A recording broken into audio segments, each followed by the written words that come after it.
afternoon. It is a pleasure and a privilege to introduce the poet Ange Mlinko. I'm aware, of course, that this afternoon's event will not be a poetry reading, and that this event is a lecture on poetry and poetics. And for the purposes of this event, she is described on the publicity materials as poet, critic, editor, and professor, which I think is a bit of a misnomer, because despite the astonishing volumes and variety of criticism that she regularly publishes, and her work as an editor at the Nation and other journals, she is, above all, one of our most important contemporary poets, and a poet who gives more pleasure and intellective excitement per stanza than almost any poet I can think of. If she has equals, they're not very many. But since she's here in her critic costume, I feel required to show how her criticism is a poet's criticism, and comes out of the same sources and drives that, well, because obviously it's the same mind, that drives her poetry. So please bear with me in what is going to seem like a digression. 10 days ago, it's odd to remember, I was in Spain. In Granada, wandering through the Nasrid palaces of the Alhambra, that masterwork of Islamic architecture, with my wife and son. 10 days ago, late March, the so-called shoulder season, when tourism is supposed to be at an ebb. Shoulder season, by the way, is also the title of my favorite of Ange Mlinko's books, her third collection, which is especially dear to me because it's where I first encountered her poetry. The wit and linguistic bravura, the disorienting intelligence and associative speed of her work. I still remember puzzling over the first lines of the first poem in that book, Treatment. It's a little spa for the mind, seeing butterflies set themselves down by the dozen like easels on bromeliads, when out in the street the boutiques are dilapidated, construction can't be told from ruin.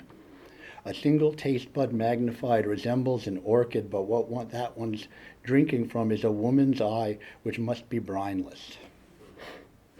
The sharp image of the butterflies folding up like easels, the crisp polysyllabic music, butterflies, bromeliads, boutiques.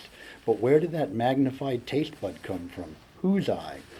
I had the immediate feeling of a poet who was several steps ahead of me, waiting for me to catch up.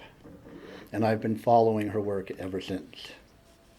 So anyway, there we were in the Nasrid palaces, our only guide, a chapter I'd scanned out of Cielo There Below, a hard-to-find book, which isn't a novel, and it isn't nonfiction, and it isn't not nonfiction, by the Hungarian novelist and most recent Nobel laureate, Laszlo Krasznahorkai. One of the chapters, titled Distant Mandate, in one of those chapters, a Krasznahorkai-like character wanders through the Alhambra after paying the extortionately high entrance fee.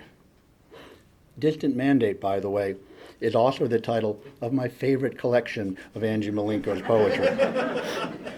Her fifth, and here I should say that all of her collections are my favorite collection. Each one a distinct whole, and at the same time part of a continuum. Anyone who truly cares about contemporary poetry should read all of her books, from her slightly hard-to-find first matinees to her most recent collection, Marvelous Things Overheard. Mlinko took the title Distant Mandate from Krasznahorkai, acknowledging the unacknowledgeable, the unknowable origins which are the foundations of all true works of art, for the sight of which there is only a distant mandate, or there isn't one at all, that cannot be known. You can see in any event the moment of the creation of the world. And I also believe, sharing with him his sense of the necessity of art, that in place of the evil chaos of a world falling apart, let us select a higher one in which everything holds together, a gigantic unity. If Distant Mandate was my guide to the Alhambra, Ange Mlinko was my guide to Cielo There Below. I found it a vexing book in some ways, which is not a complaint. So I went looking for any reviews or commentary that could help me. And there, in the online archive of the London Review of Books, I found her review of his novel Hurst 07769, a review that starts, "When I first read Laszlo Krasnohorkai's Cielo There Below, published in Audley Muslet's," I'm trying to just butchered that name, English translation, "I thought I had discovered a sutra of a cult that I had been unconsciously following for most of my life. A cult I had dimly perceived through museums and libraries, but now I could see was mystically systematized. I'm sorry, getting over it. Here, I immediately knew was what exactly I was looking for. Distant Mandate," Mlinko writes, "dismantled my inner gimbals and set the compass spinning." Inner gimbals. Sounds a little comical, doesn't it? But no, gimbals are handheld or mounted stabilizers that use motorized sensors to eliminate shaky footage across 3 axes: pitch, roll, yaw. Maybe some of you knew that. I didn't. This absolute exactitude of language distinguishes everything she writes. The astonishing amplitude of her lexicon displays the generosity with which she brings the full capacity of her mind to both her poetry and her prose. As she writes in her recent book of criticism, Difficult Ornaments, Florida and the Poets, if poetic ornament is analogous to biological ornament, so lexical diversity can be analogous to species diversity. If nature loves abundance, why not language? The diversity of Ange Mlinko's criticism is similarly abundant. In the New York Review of Books and the London Review of Books, she reviews not just English and American poetry, but the widest possible span of world poetry, literature, past and present. I cannot think of any contemporary writer who shares or approaches the reach and breadth of her critical work. Ange Mlinko is the author of 6 books of poetry and 1 book of criticism, the recently published Difficult Ornaments, Florida and the Poets. She has received a Guggenheim Fellowship and other awards for her poetry.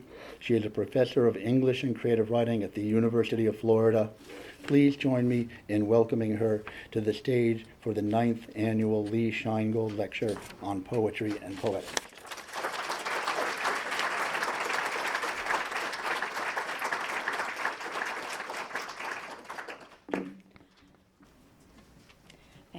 Thank you so much for that introduction, Alan. I'm very moved. I did see a butterfly drink from a woman's eye at the Montreal Butterfly House, so that's true. Thank you to Piotr and Charles for the invitation. I'm very honored to give the 9th Scheingold Lecture, which also pushed me to think about a topic that had been on my mind that kind of marries the technical and the metaphysical, or spiritual, if you will. So I titled it When Poets Say Nothing, and I do a little mischief with that, if you don't mind. And I'll start right away because I've crammed a lot in. That seems small now. Sorry about that. Can we make that bigger? It's legible from the back. Are you sure? Okay. I'm sorry. I'm really bad. This is what I'm bad at. I don't usually use PowerPoint, and I only have one real image here, but I thought it would be useful if you could see the text. So this lecture has 2 epigraphs, one from Robert Frost, Home Burial. Don't, she cried. And one from King Lear. Never, never, never, never, never. Let's linger for a moment. let's linger for a moment on Theseus's description of a poet in A Midsummer Night's Dream. A poet is one who must, quote, give to airy nothing a local habitation and a name. The Irish philosopher Edmund Burke might have been thinking of that when he wrote that poetry is the art of substantiating shadows and of lending existence to nothing. On the face of it, this is no great departure from received wisdom. Poetry as ephemera, doggerel, minor entertainment, memento, with the lowest barrier to entry, merest paper and ink, or in the distant past, not even that much, just memory and oratory. The poet as scribbler, loafer, slacker, embroiderer, flights of fancy, fancy work, the consummate artist of nothing. One of the endearingly personal revelations of Ovid's book of exile epistles, Tristia, appears in Book 4 in these lines translated by Peter Green. My father kept saying, "Why study such useless subjects? Even Homer left no inheritance." Convinced by his argument, I abandoned Helicon completely, struggled to write without poetic form, but a poem spontaneously would shape itself to meter. Whatever I tried to write turned into verse.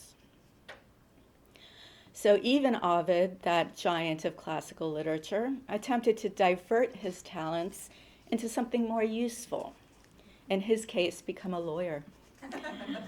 But the muse wouldn't leave him. He was doomed to give to airy nothing a local habitation and a name until the Emperor Augustus sent him packing to the Black Sea for offensive verse. It would not be an exaggeration to say that nothing was his calling and his downfall.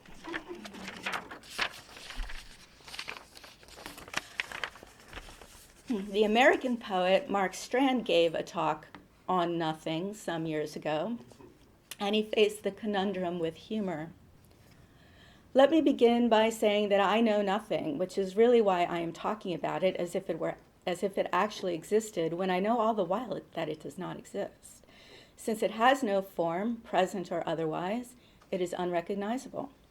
What I'd like to say is nothing, but as I've said, that is not possible, especially on this occasion for which saying something is a necessity. Thus, silence, which might approximate nothing, was out of the question. I won't pretend I have nothing to say here, but I appreciate Strand's argument by refutation.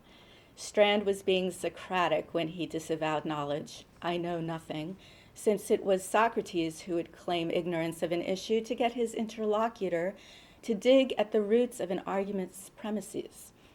Or perhaps Strand was being apophatic in the mystical sense, quote, of knowledge of God obtained through negation. The book of Revelations evokes the silence of the perpetual choir in heaven. The book of Corinthians speaks of God as what no eye has seen, nor ear has heard. St. Augustine said, one can know what God is not. One cannot know what he is. A reader of 20th century philosophy might also be reminded of Wittgenstein's famous maxim, whereof we cannot speak, we must be silent. But silence is not exactly nothing, and nothing is not so silent as one might think. In fact, it is positively chatty, as we shall find out. For poets following in the English tradition specifically, we can't forget Keats's concept of negative capability, sketched in a letter to his brothers George and Thomas in 1817. At once it struck me what quality went to form a man of achievement, especially in literature, and which Shakespeare possessed so enormously. I mean negative capability, that is, when a man is capable of being in uncertainties, mysteries, doubts, without any irritable reaching after fact and reason. You could say that what I want to explore in this lecture is negative capability not just as a state of mind, a receptivity to mystery, as it is often taken, but as a technique, a tool of inquiry, sometimes a spiritually despairing one, sometimes an exuberantly playful one. Litotes, for instance, is a tool, an ancient rhetorical tool, a figure of speech, not bad, for instance, meaning pretty good. By drawing attention to the word bad, even with the word not before it, we slyly reveal our bias. The figure of preterition likewise promises to omit what it can't help but mention. Needless to say, this too is not an innocent device. Like a double negative, it forces us into contortions of reverse engineering grammar. As W.H. Auden in The Cave of Making wrote, timeless fictional worlds of self-evident meaning would not delight were not our own a temporal one where nothing is what it seems. To say nothing of the threat of double negatives becoming triple or quadruple negatives and infinite regress of negatives. The fact that this grammatical device sits so close to theology is no accident. Grammar shares a cognate with the word glamour, the old Scots word for magic. Linguistic feats are a form of magic, and they can give us a physical shock. Michael Wood once wrote, is that there? Yeah. Michael Wood once wrote, well, to know in any detail what we don't believe in would be a form of belief. And I jumped in my seat.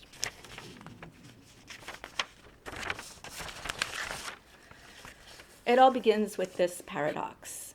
Poems may behave as airs, but poets contrive them as architectures. We use tools like litotes or preterition, grammar, and glamour. We build on lines and stanzas. We revise them, we print them. They have materiality. Think of the great Thomas Hardy. As a middle-class youth, he needed a profession. He supported himself first as an apprentice to an architect, then as a best-selling novelist, until he gave even that up to devote himself exclusively to poetry in late middle age. Aged 58 when his first collection appeared, he wrote poetry non-stop for the next 30 years. Like Ovid, he just couldn't help it. His volume of collected poems riffs on seemingly every possible combination of metrics and stanza form, as though the tape measure and the building block were fated to be the method and materials at hand. But while we may think of architecture as the very definition of monumentality, architects are as conscious of voids as they are of volumes.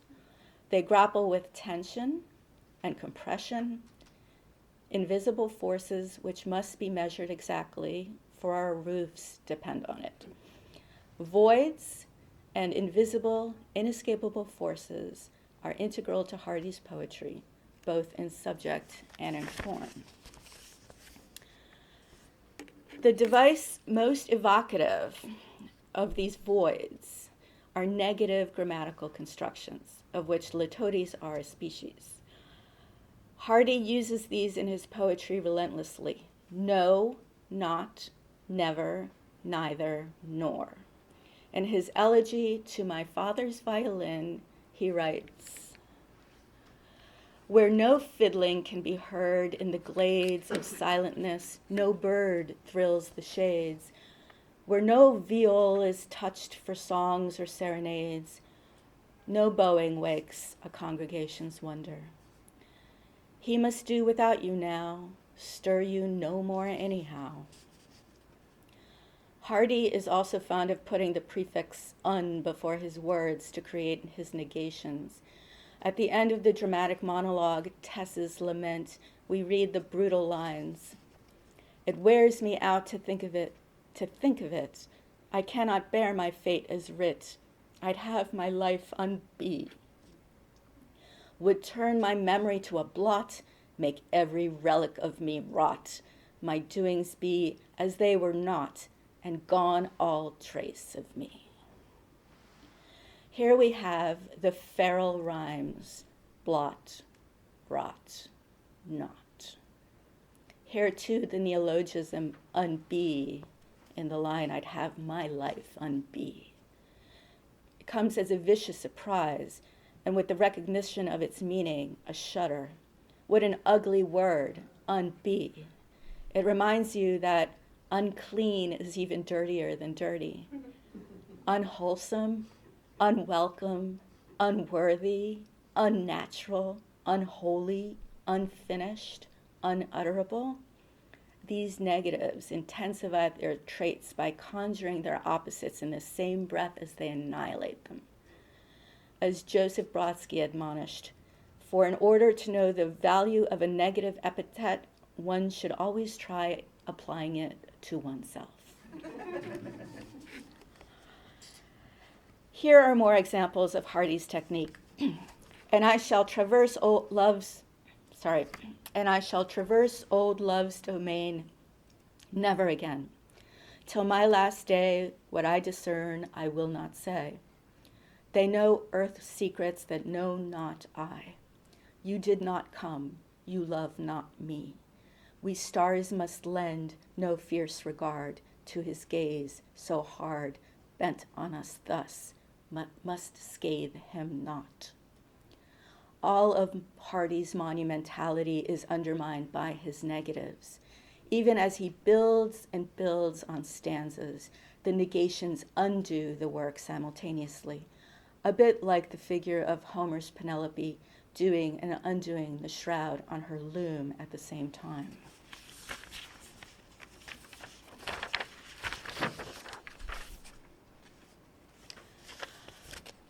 Hardy's near exact contemporary, although he was to outlive him by 40 years or so, was the Jesuit priest and poet Gerard Manley Hopkins. He was a poet of great cosmic affirmation. Think of his most famous poems, The Wind Hover or God's Grandeur. But in his terrible sonnets, such as Carrion Comfort, he could plumb the depths of depression with remarkable ferocity. I'll not carry in comfort despair, nor feast on thee, not untwist, slack they may be, these last strands of man in me, or, most weary, cry, I can no more. I can something, hope, wish day come, not choose not to be. We may say these are elegiac negatives, the nots, nors, neithers, and nevers of a poet's lament. You hear the elegiac negative in Hardy's greatest admirers, like W.H. Auden, quote, about suffering they were never wrong, the old masters, or iron-hearted, man-slaying Achilles who would not live long. And Robert Frost, never again would birdsong be the same, something there is that doesn't love a wall. Philip Larkin, Hardy's direct heir in so many ways, seems to have found negatives a poetic accelerant for the way several poems begin with a negative premise. In Church-Going, he begins, once I'm sure there's nothing going on, I step inside. And in Whitsun Weddings, he starts, that Whitsun, I was late getting away. Not till about 1:20 on the sunlit Saturday did my 3/4 empty train pull out. Larkin ends with negatives too, of course, famous lines. It becomes still more difficult to find words at once true and kind, or not untrue and not unkind. Quote, and both are satisfied if no one has misjudged himself or lied. Or these lines drawing Aubade to a close, that this is what we fear, no sight, no sound, no touch or taste or smell, nothing to think with, nothing to love or link with, the anesthetic from which none come round. Or this devastating ending of High Windows, the sun comprehending glass, and beyond it the deep blue air that shows nothing and is nowhere and is endless.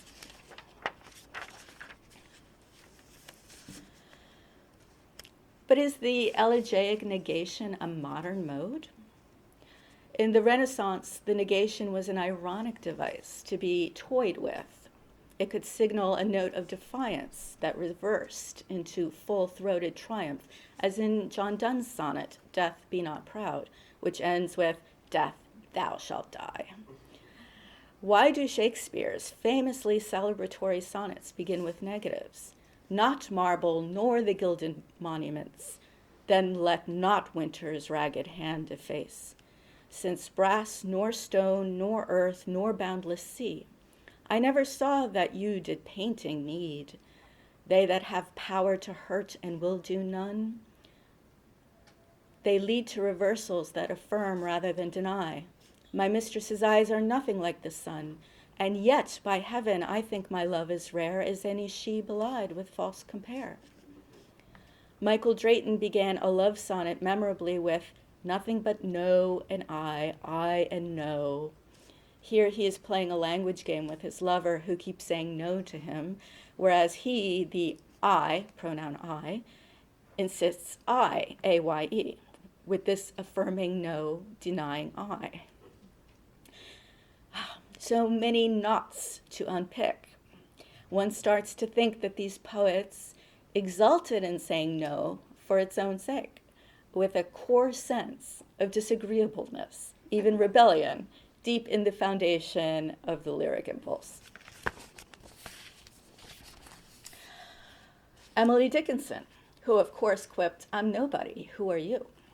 And coined the phrase zero at the bone, loved the word not. Herself something of a Renaissance poet displaced to 19th century Amherst, she wrote great first lines in negative form, because I could not stop for death. Fame is the one that does not stay. Crumbling is not an instant's act. It was not death, for I stood up. I have never seen volcanoes, and there is no frigate like a book. If her negatives are sometimes elegiac, sometimes not, they are often heavily freighted with irony. Her New England compatriot some decades later, Wallace Stevens, wrote his widely anthologized poem Disillusionment at 10 o'clock around a list of things that are not. The houses are haunted by white nightgowns. None are green. None of them are strange. In the idea of order at Key West, alone, we read, the water never formed to mind or voice. The sea was not a mask, no more was she. The song and water were not medleyed sound, but it was she and not the sea we heard. Music is feeling then, not sound. But it is in The Snowman that we read his most famous not construction. One must have a mind of winter to regard the frost and the boughs, and not to think of any misery in the sound of the wind. The Snowman is one long sentence composed of 5 tercets, 15 lines, and its long series of clauses pivoting on one note ends, for the listener who listens in the snow, and nothing himself beholds nothing that is not there, and the nothing that is. 3 nothings in 2 lines, playing at an infinite regress of what is and is not the case.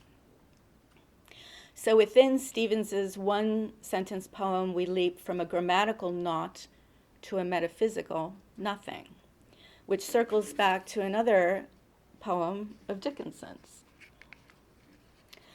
By homely gifts and hindered words, the human heart is told of nothing. Nothing is the force that renovates the world.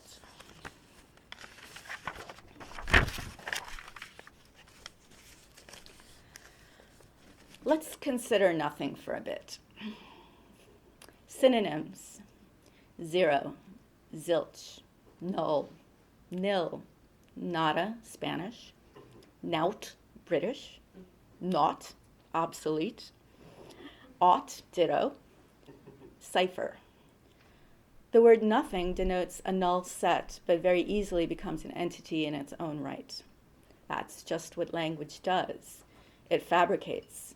It invents counterfactuals. It does exactly what the zero does in mathematics. It reveals a whole new logic whereby an imaginary has as much weight as a particular, where absence becomes a presence, where a loss is never wholly lost. So when you say the word nothing, you are de facto making it something. Nothing, in other words, is not nothing at all. Omissions, as Marianne Moore wrote, are not accidents. The first poem I know of that plays on the word nothing in this metaphysical sense comes down to us from the Provençal troubadour, William IX, Count of Puteaux and Duke of Aquitaine, born around 1070.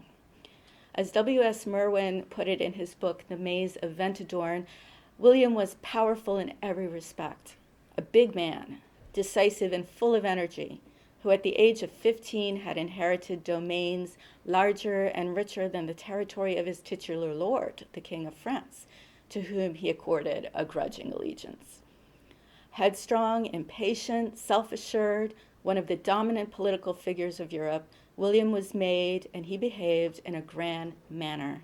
He loved the world, the life of the senses, love affairs, the arts of poetry and music, horses.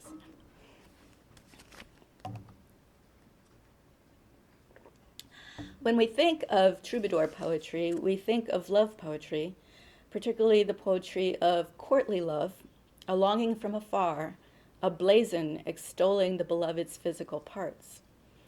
But troubadour poetry also had its body aspect and also a fiercely competitive aspect.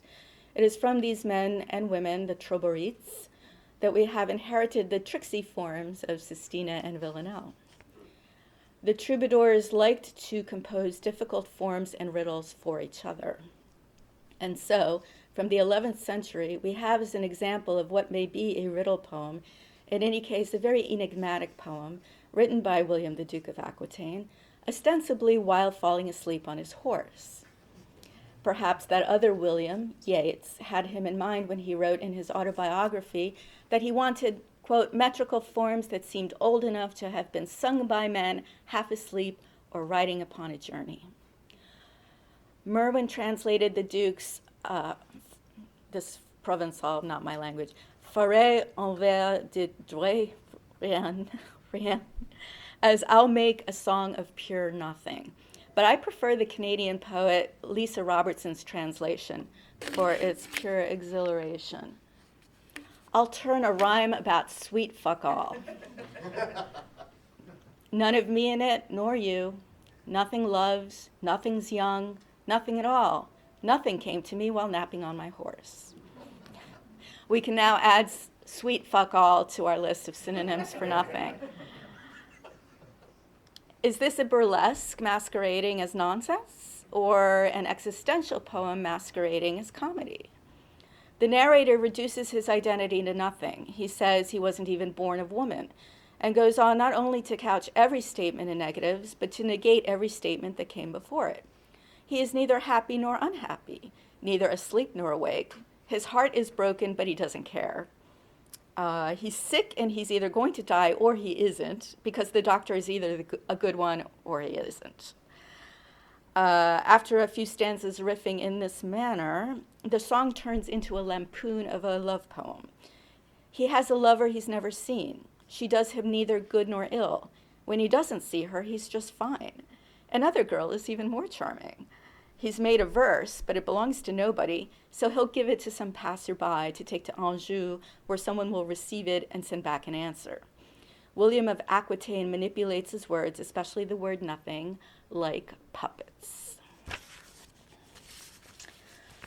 I don't know if there's a documented influence, but later in the 1600s, another aristocrat, the English Earl of Rochester, John Wilmot, notorious libertine, profligate, and rakish wit, wrote a poem upon nothing. Samuel Johnson thought it was his best work. I'll just read a portion of it. Nothing, thou elder brother even to shade, that hadst a being ere the world was made, and well-fixed art alone of ending, not afraid. Ere time and place were not, where primitive nothing something straight begot, then all proceeded from the great united what? The poem then proceeds from metaphysics to politics. But nothing, why does something still permit that sacred monarchs should at council sit with persons highly thought at best for nothing fit? While weighty something modestly abstains from princes' coffers and from statesmen's brains, and nothing there like stately nothing reigns. The strategy here is a little different from William of Aquitaine's, still witty, but less silly. Rochester addresses nothing as if it were God. It is capitalized as a proper name, but if it is a capitalized entity, how can it denote an empty set? The play between the two meanings, sovereign entity and empty set, is the engine of its sustained irony. This is the same play that animates Dickinson's lines, "Nothing is the force that renovates the world," and Stevens's listener, who nothing himself beholds nothing that is not there and nothing that is.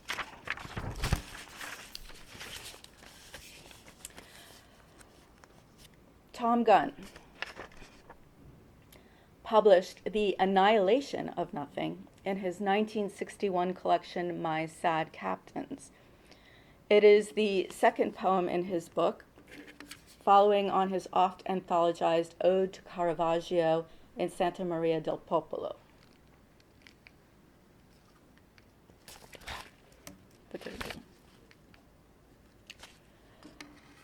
Caravaggio is, of course, the master of chiaroscuro, the art term which is an oxymoron, the running together of the words dark light.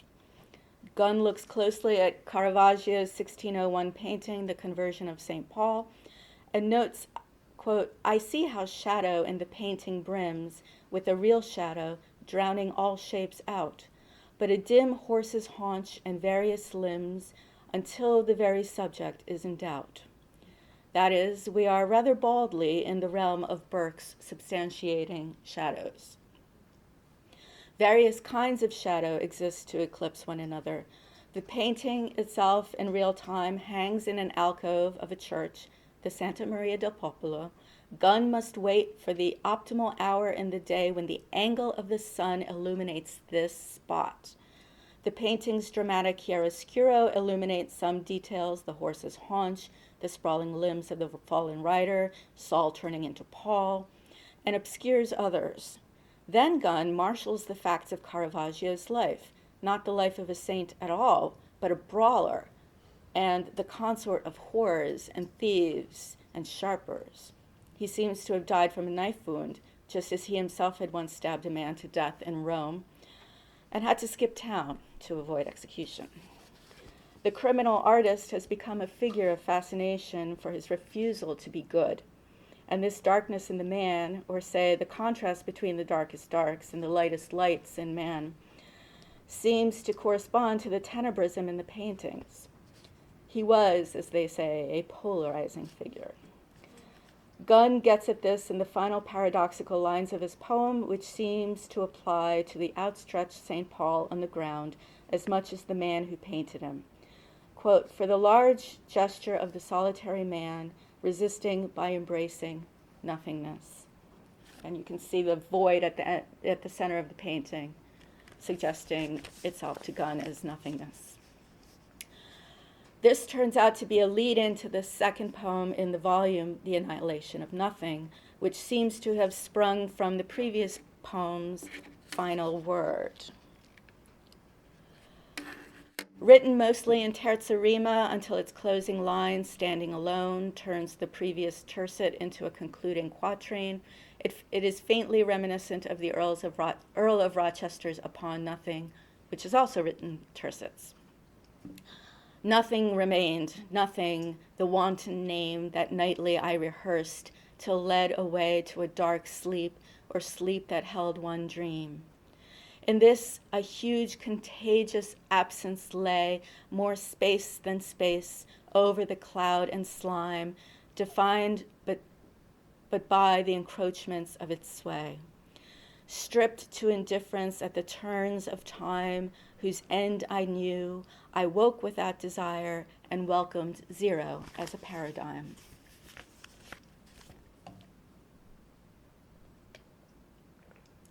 It's worth pausing to note the diction of the poem, how stately it is, how controlled, each stanza one perfect sentence unenjammed.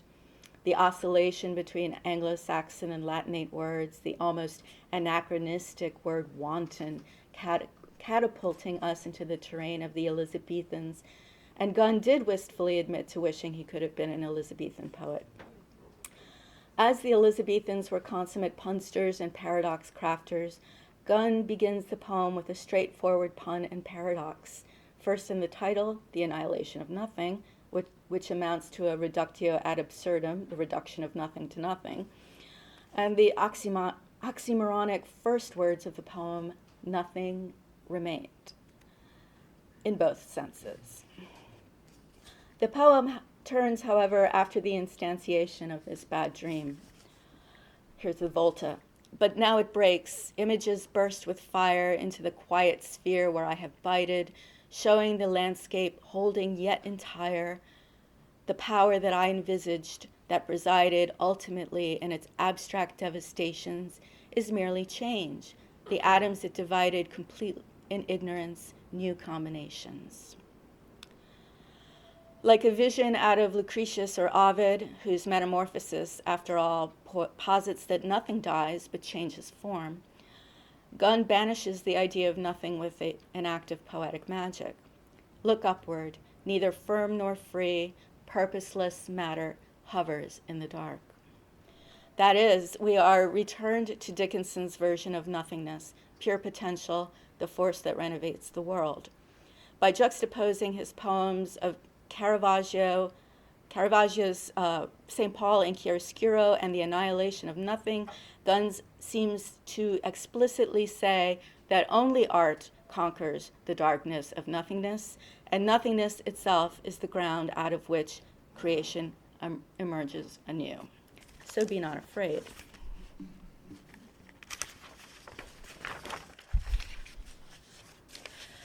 To recap thus far, we have a trove of lines and stanzas testifying to the great many poets enamored of sentence constructions using no, not, nor, never, and nothing. We have remarked on poems actually addressed to nothing as if it were something. We have noted that the registers of these poems range from elegiac to comedic, ironic, and philosophical. William of Aquitaine's Nothing is a conceptual puppet showing off the poet's linguistic exuberance. The Earl of Rochester's Nothing is the source of dialectics that end always where they start, in extinction, vacuum, void. Gunn's and Dickinson's Nothing is optimistic, almost utopian, as a revolutionary's destruction is utopian, as the blank page is utopian.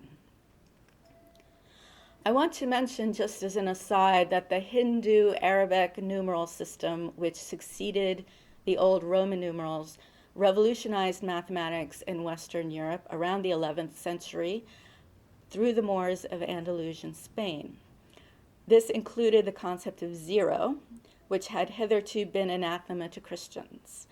This is exactly when William of Aquitaine was writing his Song of Nothing, and also about the time that rhyming and poetry became widespread, also probably through the influence of the Moors, whose Arabic poetry rhymed, displacing the non-rhyming models of Greek and Latin verse. From Love's Labors Lost, a relevant chiasmus, Dumain says, in reason, nothing. And Barone replies, something then in rhyme. So rhyme came into Western poetry at the same moment, basically, as zero came into Western mathematics. Zero subtly inserts itself, too, whenever we see the vowel O. Dickinson's zero at the bone, for instance, depends on the O sound to create multiple resonances between both the concept and the visual figures of zeros and bones. But the vowel O is never more like zero than when it is standing by itself, as in the vocative O of the ode particularly in romantic poetry, for instance in Shelley's Ode to the West Wind. O wild west wind, thou breath of autumn's being. The ode, which is a praise poem, is in dialectical tension perhaps with the vocative O, which is at once a mouth open in awe, in song, and also an evocative zero. And it was the Italian mathematician Fibonacci who translated the Arabic word for zero, cifr, as zephyrum, which became zephiro in Italian. Zephiro, it was already a word meaning west wind from the Greek god Zephyr. Shelley's terza rima sonnet, Ode to the West Wind, ends famously, O wind, if winter comes, can spring be far behind? And after the countdown to zero, we can say along with Frost, for once, then something. Speaking of Frost, possibly the first poem of his I'd ever read was Home Burial in a Classroom Anthology, that dramatic pas de deux between a husband and wife whose infant's death has estranged them. The searing heart of the poem occurs in the line, don't, she cried. It's a line that harks back to the one in King Lear that some people think is the most anguished line of iambic pentameter in the language, uttered also after the death of a child. Never, never, never, never, never. We all live in apprehension of extreme grief, foreshadowed by the smaller bereavements. Take divorce. I'm going to end on a more sanguine note here. The American poet Mary Jo Salter titled a collection of poems Nothing by Design, a phrase she lifted from her villanelle Complaint for Absolute Divorce. A little something to endorse for the universe as is, for worse, for better, nothing by design. Right away, you can hear, I think, the metaphysical implications of endorsing the universe with a language of marriage vows. On a mundane level, the narrator is considering the legal papers that a lawyer emails her. The language strikes her as rich. Complaint for Absolute Divorce is the title of the document she must sign, where complaint, as she knows, is also a genre in English poetry, the poetry of lament. Divorce, needless to say, is a common manifestation of negation in our lives. Nothing lurks in the word annulment, and in Salter's chosen form, the ringing rhymes, sign, mine, wine, find, design, line, endorse, and divorce, serve as church bells that do not peal, but repeal. But why the phrase nothing by design? It immediately calls to mind Frost's poem Design, in which a white spider camouflaged on a white flower nabs its prey, a white moth that has descended on the flower, possibly encouraged by the promise of its own camouflage. It has been misdirected, wrong-footed, much like a wife must feel looking at her divorce papers. In a further irony, the flower is called a heel-all, and yet a further irony, the heel-all is not supposed to be white, it's supposed to be blue. The whiteness is a genetic accident, just as the fatal meeting between predator and prey is always something of a freak accident. The Darwinian subtext of Frost's poem emerges in the last line, where what we might call intelligent design is called into doubt.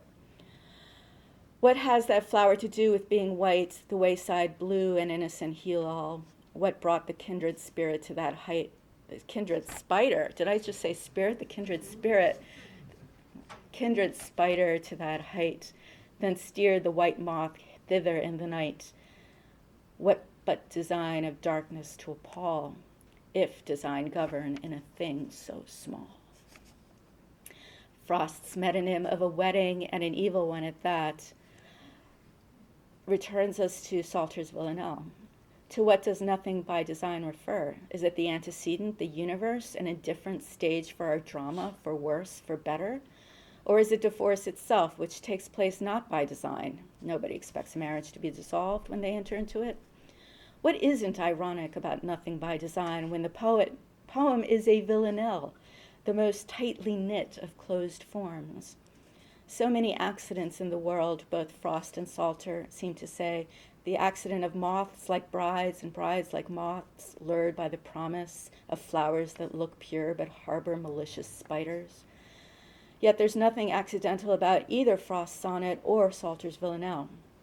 The poet steps into nature's vacuum and refutes it, primarily by creating something small, in which design does indeed cohere. Once again, we see a poet employing a negative to assert a positive, because the negative, ironically, gives us agency. Saying no gives us agency. So in conclusion, thinking about these two poems, I'm reminded of the etymology of trivia, Latin for the place where three paths meet. Whether those are the paths of moth, spider, and flower coinciding, or the paths of bride, groom, and witness, we wouldn't necessarily dwell on their triviality for what is trivial about murder, marriage, or divorce. And yet the poets are alert to their triviality. Frost, if design govern in a thing so small. Salter, a little something to endorse. If there is no defying the universe, not really, not ultimately, then the small defiances, the poets' no, not, nor, never, nothing, are paradoxically amplified, irrationally thrilling. And this is why it's important for poets to say nothing, now more than ever. No matter that it makes readers uncomfortable to be reminded that life is but a walking shadow, no matter that nothing shades into heresy, threatens disobedience, it's important for poets to be antinomian, antithetical, to seize the life-affirming no with all the joy that reigns in their hearts.